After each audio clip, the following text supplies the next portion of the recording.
Good morning, welcome to morning express. నేను నిఖత్. మహిళలను కోటీశ్వరులుగా చేస్తామని మభ్యపెడుతున్న సీఎం రేవంత్ రెడ్డి ముందు అంగన్వాడీలకు జీతాలు చెల్లించి మహిళల పట్ల తనకున్న గౌరవాన్ని నిలబెట్టుకోవాలని సవాల్ చేశారు మాజీ మంత్రి హరీష్ రావు. 2 నెలలుగా జీతాలు అందక అనేక ఇబ్బందులు ఎదుర్కొంటున్న 62,000 మంది అంగన్వాడీ సోదరీమణుల కష్టాలు కనిపించట్లేదా అని ప్రశ్నించారు. మహిళా మంత్రిగా ఉన్న సీతక్క సాటి మహిళల కన్నీటి గోస అర్థం చేసుకోకపోవడం శోచనీయమన్నారు హరీష్ రావు. అధికారంలోకి వచ్చి 2.5 ఏళ్లు గడుస్తున్నా ఇచ్చిన హామీకి అతిగతి లేదని మండిపడ్డారు హరీష్ రావు. సమస్యల పరిష్కారం కోసం అంగన్వాడీలు చలో సెక్రటరీకు పిలుపునిస్తే పోలీసులను ప్రయోగించి కర్కశంగా వ్యవహరించిన దుర్మార్గపు చరిత్ర కాంగ్రెస్ దని దుయ్యబట్టారు.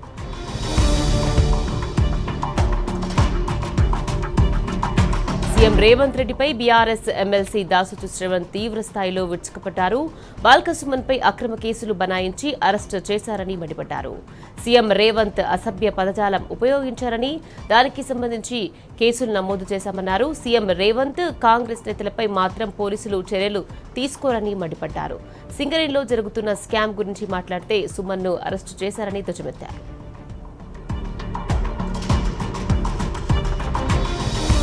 నిజామాబాద్ జిల్లా డిచ్పల్లి జీ కన్వెన్షన్ హాల్లో బీఆర్ఎస్ కార్యకర్తల విస్తృత స్థాయి సమావేశం జరిగింది.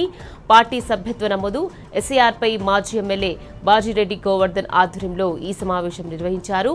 మాజీ మంత్రి వేముల ప్రశాంత్ రెడ్డి ముఖ్య అతిథిగా హాజరయ్యారు. మాజీ ఎమ్మెల్సీ వీజీ గౌడ్, మాజీ ఎమ్మెల్యేలు హనుమంత్ షిండే, బీగాల గణేష్ గుప్తా, జీవన్ రెడ్డి, జాజాల సురేందర్, సీనియర్ నాయకులు బాజిరెడ్డి జగన్ తదితరులు హాజరయ్యారు.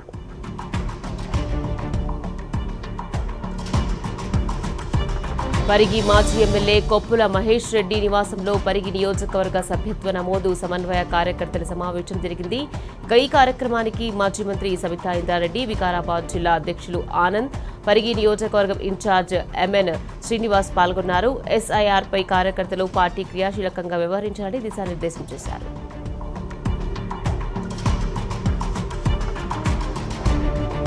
గ్రేటర్ వరంగల్ పరిధిలోని 58, 59, 60 డివిజన్లలోని బీఆర్ఎస్ నేతలు కార్యకర్తలతో ప్రభుత్వ మాజీ చీఫ్ వినయ్ భాస్కర్ సమావేశమయ్యారు. ప్రశ్నిస్తున్న వారిపై కేసులు పెట్టడమే రేవంత్ సర్కార్ పనిగా పెట్టుకుందని వినయ్ భాస్కర్ మండిపడ్డారు. కేసీఆర్ పాలనలో పుట్టిన పిల్లల నుంచి కాటికి కాలు చాచిన పండు ముసలి వరకు ప్రభుత్వ పథకాలు అందాయని గుర్తు చేశారు.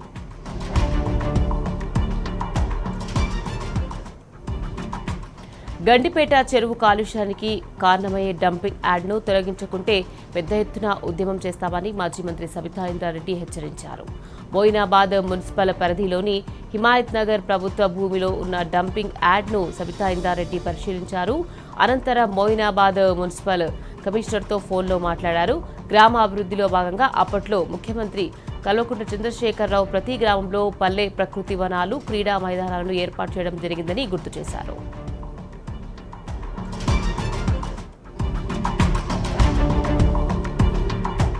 అక్రమ కేసులో అరెస్టై పరిగి జైల్లో ఉన్న ఊలబడ బీఆర్ఎస్ మాజీ సర్పంచ్ సుభాన్ రెడ్డితో పాటు ఇతర కార్యకర్తలను మాజీ ఎమ్మెల్యేలు కొప్పుల మహేష్ రెడ్డి, వెతుకు ఆనంద్ పరామర్శించారు. తన వద్ద ఉంచుకున్న హోంశాఖను రేవంత్ రెడ్డి పూర్తిగా దుర్వినియోగం చేస్తున్నారని వారు మండిపడ్డారు. ఇదేమని ప్రశ్నిస్తే అక్రమ కేసులు బనాయించి జైళ్లకు పంపుతున్నారని ఆగ్రహం వ్యక్తం చేశారు.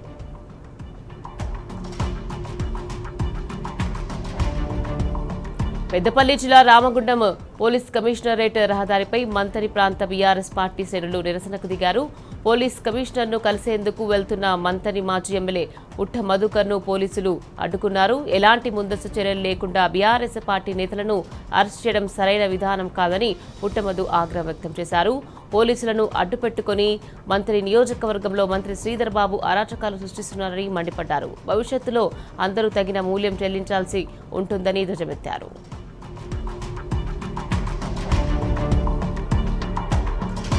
హైదరాబాద్ అభివృద్ధిలో గత బీఆర్ఎస్ ప్రభుత్వం శంకుస్థాపన చేసిన పనులు పూర్తి చేయడం తప్ప కాంగ్రెస్ సర్కార్ చేసిందేమీ లేదని ఎమ్మెల్యే వివేకానంద అన్నారు. సీఎంసీ నిజాంపేట్ సర్కిల్ పరిధి బాచుపల్లి చౌరస్తాలో నూతనంగా ప్రారంభమైన ఫ్లైఓవర్ను ఎమ్మెల్యే వివేకానంద పరిశీలించారు. ప్రభుత్వం ఏర్పడి 2.5 ఏళ్లైన సుచిత్ర కొంపల్లి ఫ్లైఓవర్ పనులు ఇంకా పూర్తి చేయలేదని మండిపడ్డారు. సులాభం చేకూర్చే రియల్ వ్యాపారాన్ని పెంచుకోవడం కోసమే రేవంత్ 4th సిటీపై దృష్టి సారిస్తున్నారని వివేకానంద అనుమానం వ్యక్తం చేశారు.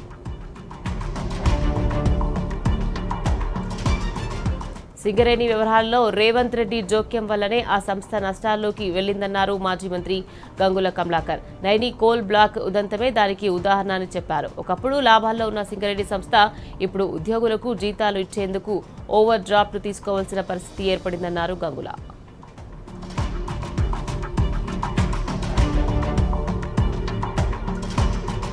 సింగరేణి కార్మికులకు ఇచ్చిన ఏ ఒక్క హామీని కాంగ్రెస్ ప్రభుత్వం అమలు చేయలేదన్నారు టీబీజీ కేఎస్ అధ్యక్షుడు రాజిరెడ్డి. గత బీఆర్ఎస్ ప్రభుత్వ హయాంలో 16,000 కారుణ నియామకాలు జరిగితే కాంగ్రెస్ ప్రభుత్వం వచ్చిన తర్వాత ఇచ్చిన ఉద్యోగాలెన్ని అని ప్రశ్నించారు. నెలకు 2 మెడికల్ బోర్డులు పెడతామన్న హామీ ఏమైందని రాజిరెడ్డి సూటిగా నిలదీశారు.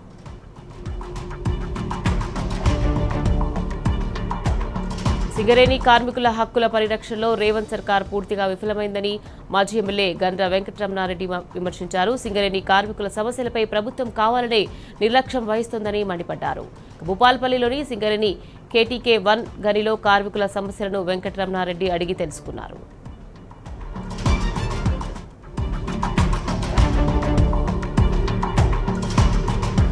దళిత క్రైస్తవులకు ఎస్సీ హోదా కల్పించే అంశంపై కేంద్రం ఏర్పాటు చేసిన జస్టిస్ కె బాలకృష్ణన్ కమిషన్తో బీఆర్ఎస్ ప్రతినిధుల బృందం భేటీ అయింది. ఢిల్లీ వెళ్లిన బీఆర్ఎస్ బృందంలో Rajya Sabha deputy floor leader Vaddiraju Ravichandra, మాజీ మంత్రి Koppula Eshwar, party general secretary RS Praveen Kumar, మాజీ కార్పొరేషన్ చైర్మన్ రాజీవ్ సాగర్ తదితరులు ఉన్నారు. దళిత క్రిస్టియన్లు ఎదుర్కొంటున్న సామాజిక, ఆర్థిక వెనుకబాటుతనం, రాజ్యాంగ హక్కుల పరిరక్షణ, మత మార్పిడి కారణంగా ఏర్పడనున్న సమస్యలను బీఆర్ఎస్ బృందం కమిషన్ దృష్టికి తీసుకెళ్లింది.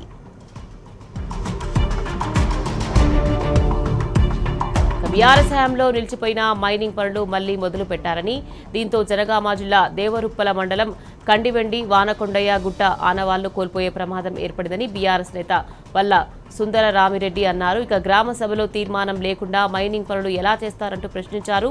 ₹1 కోటి నిధులు తెచ్చామని చెప్తున్న వారు ఆ నిధులను ఎక్కడే, ఎందుకు, ఎలా ఖర్చు పెట్టాలో చెప్పాలని నిలదీశారు. మీ ఇష్టారాజ్యంగా వ్యవహరిస్తామంటే ఉపేక్షించే ప్రసక్తే లేదన్నారు సుందర రామిరెడ్డి. పోలీస్ కానిస్టేబుల్ అభ్యర్థుల గరిష్ట వయోపరిమితిని 36 సంవత్సరాలకు పెంచుతూ కనీసం 20,000 పోస్టులతో పోలీసు నియామక నోటిఫికేషన్ను విడుదల చేయాలని బీఆర్ఎస్ నేత రాకేష్ రెడ్డి డిమాండ్ చేశారు. ఈ మేరకు రాష్ట్ర డీజీపీకి ఆయన వినతి పత్రం అందజేశారు. ఇక రాష్ట్ర వ్యాప్తంగా సుమారు 15 లక్షల మంది అభ్యర్థులు పోలీసు ఉద్యోగాల కోసం సిద్ధమవుతున్నారని రాకేష్ రెడ్డి పేర్కొన్నారు. పోలీస్ నియామక నోటిఫికేషన్లు వెలువడి దాదాపు 4 సంవత్సరాలు గడిచిందని అన్నారు.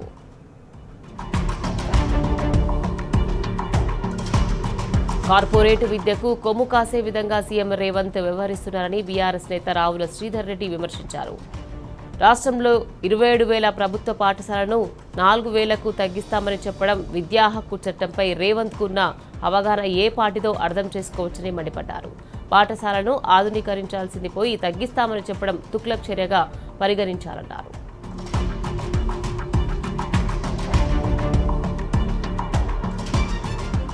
మోసాలు, మాయమాటలకు కేర్ ఆఫ్ అడ్రస్ కాంగ్రెస్. అడ్డగోలు గ్యారంటీలు, అలవికాని హామీలు. గ్యారంటీలు ఇచ్చింది లేదు, హామీలు నెరవేర్చింది లేదు. ఎక్కడికెళ్లినా గప్పాలు కొట్టుడు, గొప్పలు చెప్పుడు తప్ప చేసింది శూన్యం. హస్తం అంటే మోసానికి పర్యాయపదంగా మారిపోయింది. దేవుళ్ల మీద ఒట్టు పెట్టి మాట తప్పుడు ముఖ్యమంత్రికే కాదు మంత్రులకు అలవాటుగా మారింది. గత మహాశివరాత్రి బ్రహ్మోత్సవాలకు కీసర వచ్చిన మంత్రి కోమటిరెడ్డి రోడ్డు విస్తరణ పనులకు హామీ ఇచ్చాడు. వారంలో టెండర్లు అన్నాడు. 6 నెలల్లోపు రోడ్డు పూర్తి చేస్తామని చెప్పాడు. ఇంతవరకు పనులు మొదలు పెట్టింది లేదు.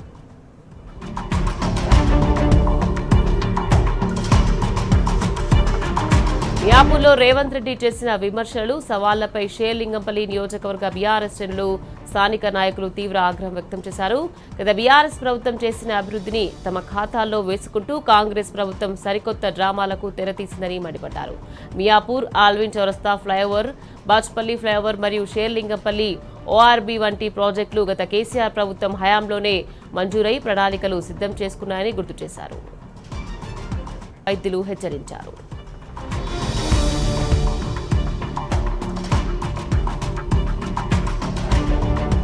తాగునీరు లేక ప్రభుత్వ డబుల్ బెడ్రూమ్ ఇళ్ల నిర్వాసితులు ఆందోళనకు దిగారు. ఖాళీ బిందెలతో వాటర్ ట్యాంక్ ఎక్కి ఆందోళన చేపట్టారు. మహేశ్వరం నియోజకవర్గంలోని Badangpet municipal corporation Prashanti hills డివిజన్లో తీవ్రమైన తాగునీటి కొరతపై ఆందోళన వ్యక్తం చేస్తున్నారు.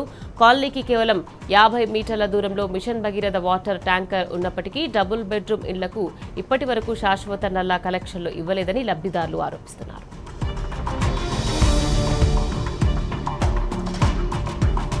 పెద్దపల్లి జిల్లాలో బీఆర్ఎస్ నాయకుడు మాజీ market committee chairman Udari సత్యనారాయణను Ramagiri పోలీసులు అక్రమంగా అరెస్ట్ చేశారు. అడవి శ్రీరాంపూర్లో ఒక వ్యక్తి ఆత్మహత్యకు కాంగ్రెస్ నాయకుడే కారణమని సోషల్ మీడియాలో పోస్ట్ చేసినందుకు అరెస్ట్ చేశారు. అధికార పార్టీ అండతో బాధిత కుటుంబానికి అన్యాయం జరుగుతోందని ప్రశ్నించినందుకు అతనిపై కేసు నమోదు చేసి అరెస్ట్ చేశారు. కాంగ్రెస్ పాలనలో అక్రమ అరెస్టులు నిత్యకృత్యమవుతున్నాయని స్థానికులు తీవ్ర విమర్శలు చేస్తున్నారు.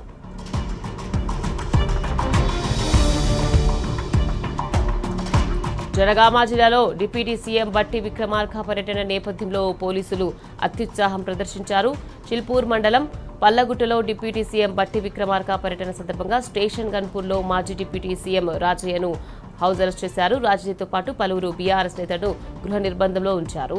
ప్రజాస్వామ్యంలో నిరసన తెలిపే హక్కు లేదా అని రాజయ్య ప్రశ్నించారు. రహదారుల సమస్యలు, ధాన్యం కొనుగోలులో జాప్యం, ఉపాధి హామీ కూలీలకు వేతనాల చెల్లింపులో ఆలస్యంపై వినతి పత్రం అందజేసేందుకు బీఆర్ఎస్ నేతలు సిద్ధంగా ఉన్నారని, అయినా వారిని పోలీసులు అడ్డుకున్నారు.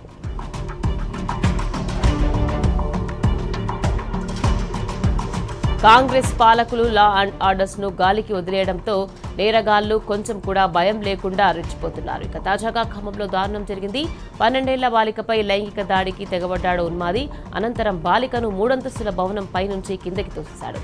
దాంతో ఆ బాలిక తీవ్రంగా గాయపడింది. వెన్నెముక, చేతులు, కాళ్లు, పక్కటెముకలు తీవ్రంగా గాయాలయ్యాయి. ప్రైవేటు ఆసుపత్రిలో చికిత్స పొందుతుంది. ఇక ఈ నెల 6న జరిగిన ఈ ఘోరం ఆలస్యంగా వెలుగులోకి వచ్చింది. బాలిక తల్లిదండ్రుల ఫిర్యాదు మేరకు నిందితుడిపై పోక్సో కేసు నమోదు చేశారు పోలీసులు.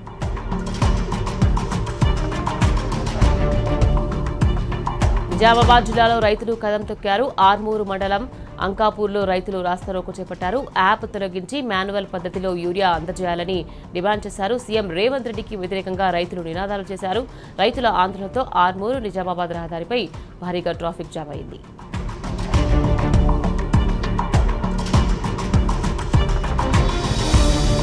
మేడ్చల్ జిల్లా గట్కేసర్ సర్కిల్లోని అన్నోజీగూడ లక్ష్మీ నరసింహ కాలనీలో నీటి సమస్య రోజు రోజుకి తీవ్రమవుతుంది. సరిపడా నీటి సరఫరా లేకపోవడంతో కాలనీ వాసులు తీవ్ర ఇబ్బందులు ఎదుర్కొంటున్నారు. సమస్యను పలుమార్లు సంబంధిత అధికారుల దృష్టికి తీసుకెళ్లినా ఇప్పటి వరకు శాశ్వత పరిష్కారం లభించకపోవడంతో స్థానికుల్లో ఆందోళన నెలకొంది. దీంతో చాలా మంది ట్యాంకర్ల ద్వారా నీటిని కొనుగోలు చేసుకోవాల్సిన పరిస్థితి ఏర్పడిందని వాపోతున్నారు.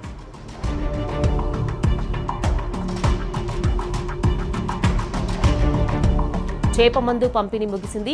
2 రోజులుగా లక్షల మందికి చేపమందు పంపిణీ చేసినట్లు నిర్వాహకులు తెలిపారు. ఇందుకు గాను నాంపల్లి ఎగ్జిబిషన్ గ్రౌండ్స్ లో ప్రత్యేక కౌంటర్లను ఏర్పాటు చేసి చేపమందును పంపిణీ చేశారు. భారీగా క్యూ లైన్లో వేచి ఉన్న వారికి రాత్రి 7 గంటల వరకు మందును పంపిణీ చేశారు. అస్తమా, శ్వాసకోశ సంబంధిత సమస్యల నుంచి ఉపశమనం కోసం ప్రజలు చేప ప్రసాదం స్వీకరించారు.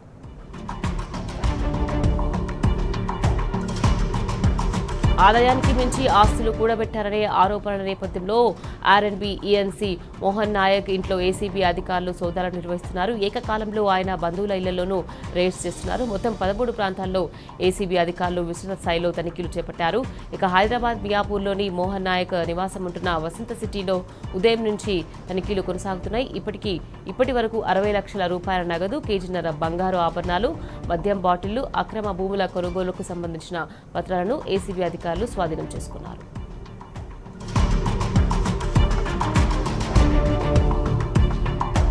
తెలంగాణ సైబర్ సెక్యూరిటీ బ్యూరోకు చెందిన ఎక్స్ అకౌంట్ హ్యాక్ అయింది. 20 రోజులైనా ఇప్పటి వరకు గుర్తించలేకపోయారు అధికారులు.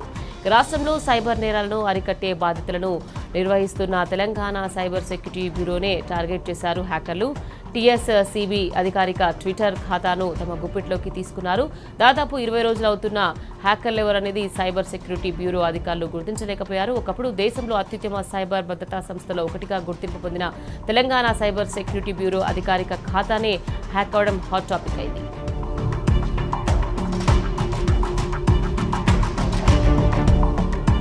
హైదరాబాద్లో నేపాలీ గ్యాంగ్ మరో భారీ చోరీకి పాల్పడింది. గచ్చిబౌలిలోని హిల్ రిడ్జ్ విల్లాలో నివాసం ఉంటున్న ఓ వ్యాపారవేత్త ఇంట్లో సుమారు కిలో బంగారు ఆభరణాలు వజ్రాలను ఈ ముఠా అపహరించింది. ఇంట్లో పనిచేసే నేపాల్కు చెందిన దంపతులు ప్రధాన అనుమానితులుగా పోలీసులు భావిస్తున్నారు. కొద్ది రోజుల క్రితం యజమాని కుటుంబం ముంబైకి వెళ్లి తిరిగి వచ్చేసరికి అంతా దోచుకుని పరారయ్యారని వ్యాపారవేత్త తెలిపారు. ఊజగదిలో విగ్రహానికి ఉన్న బంగారు గొలుసుతో పాటు ఇంట్లోని మరికొన్ని ఆభరణాలు మాయమైనట్లు గుర్తించారు.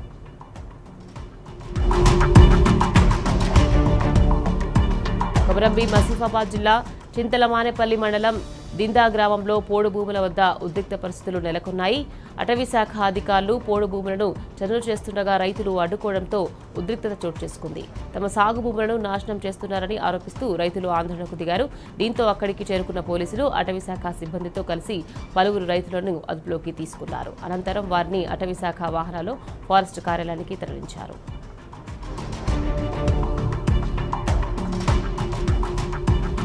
నిర్మల్ జిల్లా బాసర జ్ఞాన సరస్వతి అమ్మవారి క్షేత్రంలో విషాదం చోటు చేసుకుంది.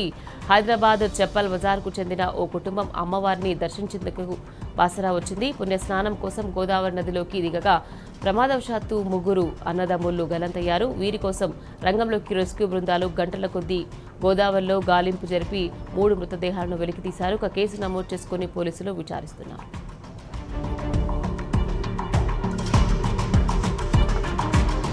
బాసర ఆర్జీయూకేటీ మహబూబ్ నగర్ క్యాంపస్లో బీటెక్ మొదటి విడత ప్రవేశాల ప్రక్రియ విజయవంతంగా ముగిసింది. ఈ నెల 5వ తేదీన 564 మంది, ఇక 6వ తేదీన 565, ఇక 1128 మందికి కౌన్సిలింగ్ నిర్వహించగా ఈ రోజు 8వ తేదీన 1129, 1661 మందికి కౌన్సిలింగ్ నిర్వహించారు.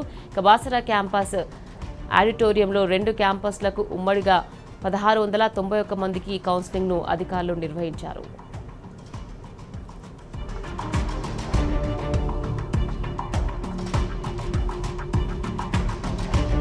మహబూబాబాద్ జిల్లా కొత్తగూడ మండలం బొత్తవానిగూడానికి చెందిన నరసమ్మ ఇంట్లో విద్యుత్ షార్ట్ సర్క్యూట్ ఏర్పడింది. దీంతో ఒక్కసారిగా మంటలు వ్యాపించడంతో ఇల్లు పూర్తిగా తగలబడిపోయింది.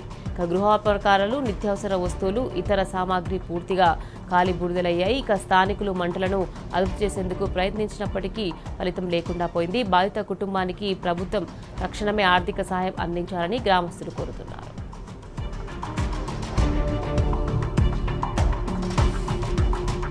హైదరాబాద్ నగర వ్యాప్తంగా వర్షం దంచుకొట్టింది. పలుచోట్ల ఒక్కసారిగా ఉరుములు, మెరుపులతో వర్షం కురిసింది. యూసుఫ్గూడ, వెంకటగిరి, ఎస్ఆర్ నగర్, సనత్ నగర్, రైమత్ నగర్, అమీర్పేట్, ఎర్రగడ్డ, కృష్ణానగర్, మధురానగర్, జూబ్లీహిల్స్, బంజారాహిల్స్లో వర్షం పడింది. మరోవైపు కుబ్దుల్లాపూర్, సూరారం, షాపూర్, జీడిమెట్ల, బాలానగర్, జగదీర్గుట్ట, మియాపూర్, చందానగర్, లింగంపల్లి, గండిమైసమ్మ, దుండిగల్, సుచిత్రాలో వాన పడింది. JNTU, Moosapet, Pragathinagar, Bachupally, KPHB colony, Allwyn colony, Secunderabad, Bowenpally, Tirumalagiri, బొల్లారంలో వర్షం కురిసింది. ఇవాళ, రేపు, ఎల్లుండి రాష్ట్రంలో తేలికపాటి నుంచి మోస్తారు వర్షాలు అక్కడక్కడ కురిసే అవకాశం ఉంది.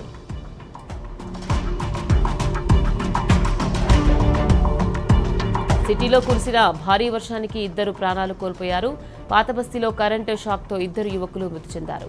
బలమైన ఈదురుగాళ్లకు కరెంటు తీగలు రోడ్డుపై పడ్డాయి. ఇక ఆటోల నుంచి దిగిన 2 యువకులు కరెంటు వైర్లను చూసుకోకపోవడంతో షాక్ తగిలి అక్కడికక్కడే ప్రాణాలు విడిచారు. ఇక మృతులు చాంద్రాయణగుట్టకు చెందిన జాఫర్, అబుగా గుర్తించారు.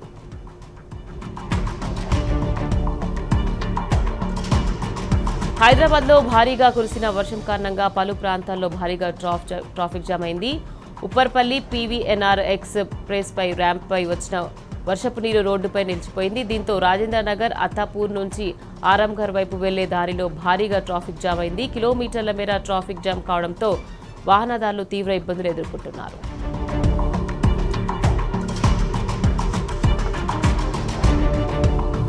తొలి వానకే హైదరాబాద్ అతలాకుతలం అయిపోయింది. ఇక హైదరాబాద్లో ఎక్కడికక్కడ వర్షం నీరు నిలిచిపోయింది. రోడ్లన్నీ చెరువులను తలపిస్తున్నాయి.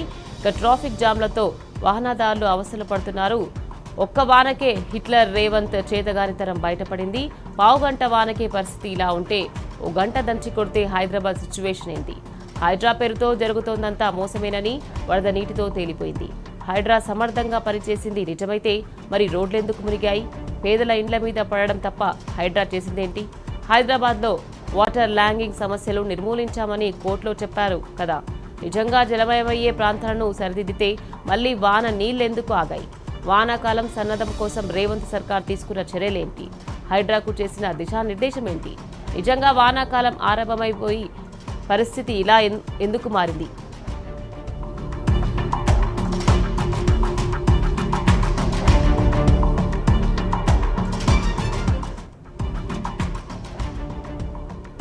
భారీ వర్షంతో నిర్మల్ జిల్లా కల్లూరు కొనుగోలు కేంద్రంలో వరి ధాన్యం తడిసి ముద్దైంది. కొనుగోలు కేంద్రం వర్షపు నీటితో నిండిపోయింది.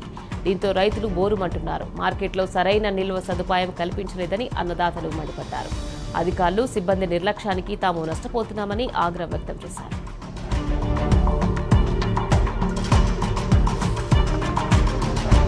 దుబ్బాకలో దంచుకొట్టిన వర్షం. సిద్దిపేట జిల్లాలో వర్షం దంచుకొట్టింది. దుబ్బాక నియోజకవర్గంలోని పలు చోట్ల ఈదురుగాలులతో కూడిన వర్షం పడింది. కొనుగోలు సెంటర్లోని ధాన్యం తడిసి ముద్దయిపోయింది.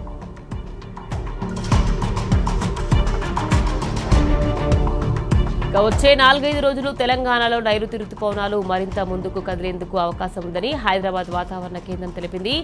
రానున్న 2 రోజుల్లో రాష్ట్రంలో కొన్ని జిల్లాల్లో అక్కడక్కడ తేలికపాటి నుంచి మోస్తారు వర్షాలు కురిసే అవకాశం ఉంది. అలాగే కొన్ని జిల్లాల్లో 40 నుంచి 50 కిలోమీటర్ల వేగంతో ఈదురు గాలులు వీస్తాయని హైదరాబాద్ వాతావరణ కేంద్రం తెలిపింది. పలు జిల్లాలకు ఐఎండీ ఆరెంజ్ వార్నింగ్ జారీ చేసింది.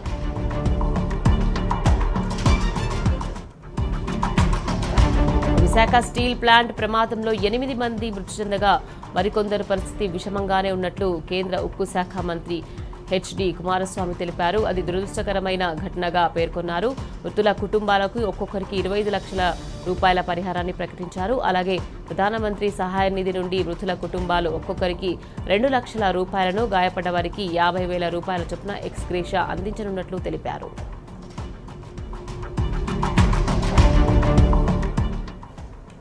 మార్నింగ్ ఎక్స్ప్రెస్ లో మరో షార్ట్ బ్రేక్ తీసుకుందాం. Stay with us.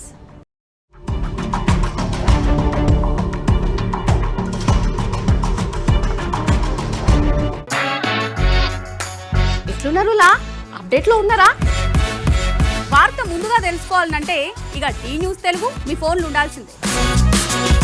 ఇక ఒక్క వార్తను కూడా మిస్ అవ్వద్దు అనుకుంటే ఖచ్చితంగా యూట్యూబ్ లోకి పోయి టీ న్యూస్ తెలుగు ఛానల్ ని సబ్స్క్రైబ్ చేయండి. ఇక పక్కన ఉన్న గంట సింబల్ అయితే గట్టిగా కొట్టుర్రు.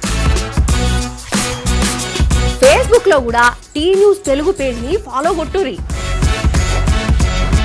ఇన్స్టాగ్రామ్ లో T news Telugu updates follow అవ్వండి. ఇక ఎక్స్ లో టీ న్యూస్ తెలుగుతో పాటు CEO శైలేష్ రెడ్డి స్పీక్స్ ని ఫాలో కొట్టుర్రి. వాట్సాప్ లో టీ న్యూస్ తెలుగు జాయిన్ అవ్వండి. ఇప్పుడే ఫాలో అవ్వర్రి. న్యూస్ మీ ముందు ఉంటుంది.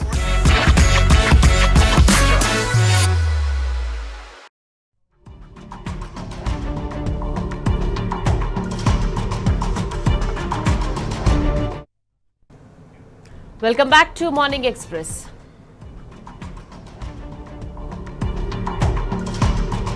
రాజ్యసభ ఎన్నికల్లో కాంగ్రెస్ నేత మీనాక్షి నటరాజన్ కు షాక్ ఇచ్చింది ఈసీ. మధ్యప్రదేశ్ నుంచి ఆమె దాఖలు చేసిన నామినేషన్ను రిటర్నింగ్ అధికారి తిరస్కరించారు. ఇక తెలంగాణలో క్రిమినల్ కేసులు ఉన్నట్లు ఆమె అఫిడవిట్లో వెల్లడించలేదని ఈసీకి బీజేపీ ఫిర్యాదు చేసింది. దీంతో ఆమె నామినేషన్ను రిజెక్ట్ చేశారు ఆర్ఓ.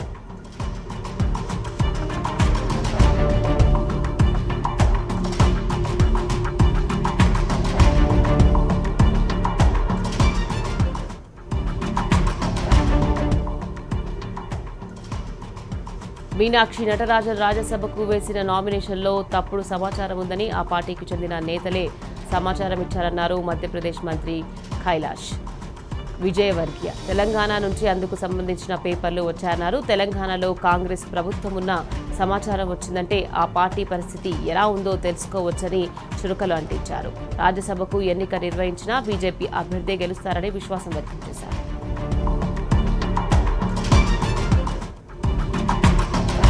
అధికారంలోకి వచ్చింది మొదలు కర్ణాటక సీఎం డీకే శివకుమార్కు చుక్కలు చూపిస్తున్నారు మంత్రులు.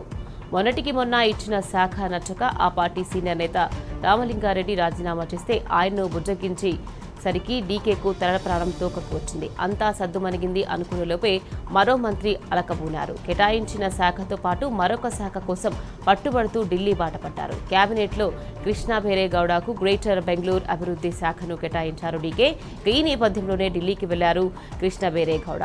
కాంగ్రెస్ అగ్రనేతలు రాహుల్ గాంధీ, మల్లికార్జున ఖర్గేలతో భేటీ అయ్యారు. మరోవైపు డీకేకు అత్యంత సన్నిహితుడుగా పేరు పొందిన ఎమ్మెల్యే రిజ్వాన్ అర్షద్కు హస్తినాలో మకాం మార్చారు.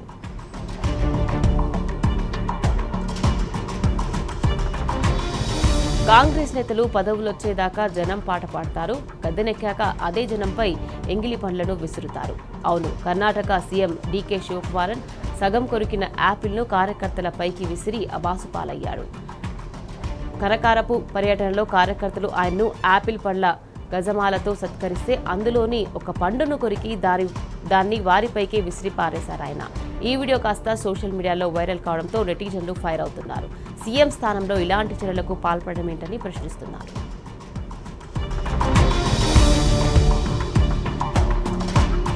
మమతా బెనర్జీ ఇండియా కూటమి మీటింగ్లో బిజీగా ఉంటే రెబల్ ఎంపీలు పార్టీని తీవ్ర సంక్షోభంలోకి నెట్టేశారు.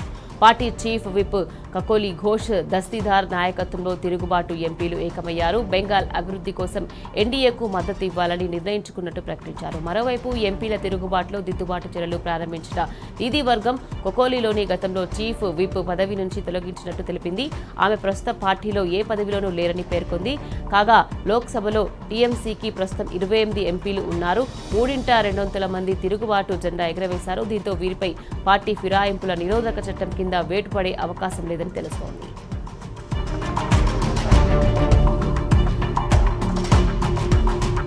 కేరళ షిగెల్లా వ్యాధి కలకలం సృష్టిస్తుంది. ఈ వైరస్తో ఇప్పటికే 3 మృతి చెందగా మరో 125 మంది బాధితులు చికిత్స పొందుతున్నారు. కోజికోడ్, వయనాడ్, మలప్పురం, ఆలప్పుల్లా జిల్లాల్లో పాజిటివ్ కేసులు వెలుగులోకి వస్తున్నాయి. దీంతో సతీశన్ సర్కార్ రాష్ట్ర వ్యాప్తంగా హై అలర్ట్ ప్రకటించింది. వైరస్ ప్రభావిత ప్రాంతాల్లో వ్యాధి నివారణకు చర్యలు తీసుకుంటుంది. తీవ్ర జ్వరం, ఒళ్ళు నొప్పులుంటే వెంటనే వైద్యులను సంప్రదించాలని సూచించింది కేరళ ఆరోగ్య శాఖ.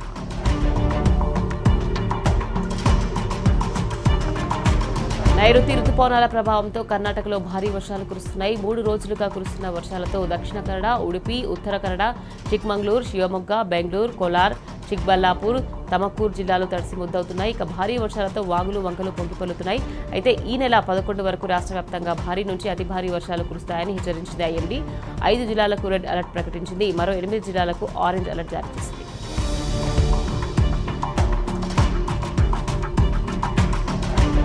పశ్చిమాసియాలో ఉద్రిక్తతలకు బ్రేకులు పడ్డాయి. ప్రతీకార దాడులపై ఇరాన్, ఇజ్రాయెల్ కీలక ప్రకటనలు చేశాయి. అయితే కవ్వింపులకు పాల్పడితే దాడులు గతంలో కంటే తీవ్రంగా ఉంటాయని హెచ్చరించింది.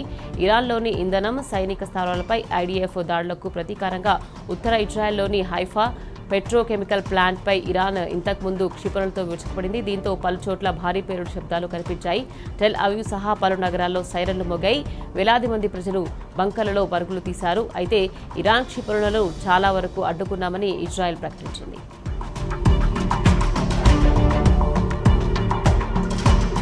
ఇరాన్పై మళ్లీ సైనిక చర్యకు దిగితే ఒంటరిగా మిగిలిపోయే ప్రమాదం ఉందని ఇజ్రాయెల్ ప్రధాని నేతన్యాహు, అమెరికా ఉపాధ్యక్షుడు డొనాల్డ్ ట్రంప్కు హెచ్చరించారు.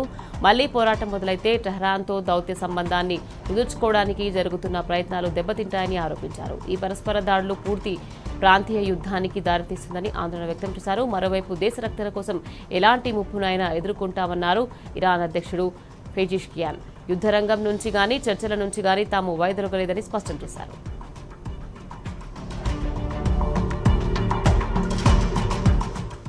రైట్, ఇది వాటి morning express. Keep watching tea news.